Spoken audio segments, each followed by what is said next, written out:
35 il dərs keçmiş 57 yaşlı müəllimə özünə iş axtarır.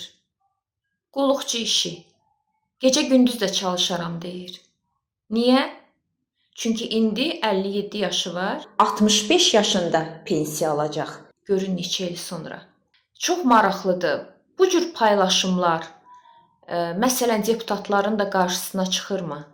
Çıxanda ən azı mənim qədər utanırlarmı? Məsələn, mən çox utandım. Pensiya yaşı arta-arta durur. Harda işləməlidirlər, nə yeməlidirlər, nə içməlidirlər. Və bu xanım sadəcə bir nümunədir. Digər 35 ilin, 40 ilin müəllimələri nə etsin? Hamısı qulluqçu işləsinmi? Mən təklif edirəm ki, bizim Milli Məclisin deputatları hər deputat evinə bir müəlliməni xadimə götürsün işə. Götürün işə. Baxın, işsizdilər. Siz götürün işə. Nə yaxşı, 35-40 ilin müəlliməsi sizin evinizdə hamam tualet təmizləyəcək. Təsəvvür edirsinizmi? Evinizdə döşəməni silən ali təhsilli, 35 illik təcrübəsi olan bir müəllim olacaq. Ayıbdır.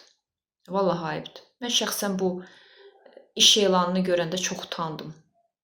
Bir Azərbaycan vətəndaşı olaraq utandım. Amma bir məqamı xüsusi qeyd etmək istəyirəm. Xadimə işləmək, qulluqçu işləmək ayıb deyil.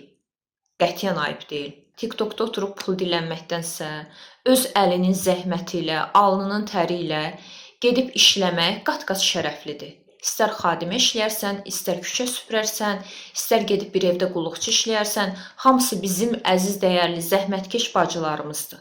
Öz halal zəhməti ilə dolanan hər bir qadın bizim üçün başımızın tacıdır, bu öz yerində. Qətiyyən mən xadimə peşəsini, yaxud qulluqçu işləməyi xor görmürəm, qətiyyən. Amma 35 ilin müəlliməsi, 40 ilin müəlliməsi qulluqçu işi, xadimə işi axtarmaz.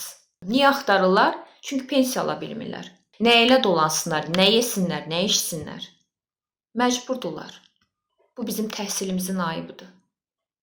Heç olmasa Təhsil Nazirliyi, nə bilim, Milli Məclisə bir təklifmi göndərsin, bir məsələmi qaldırsınlar ki, ən azı müəllimələr işdən çıxarılandan sonra, işlərinə xitam veriləndən sonra onlar daha tez pensiya alsınlar. Sonra gedib qulluqçu işləmək kimi bir məcburiyyətləri olmasın.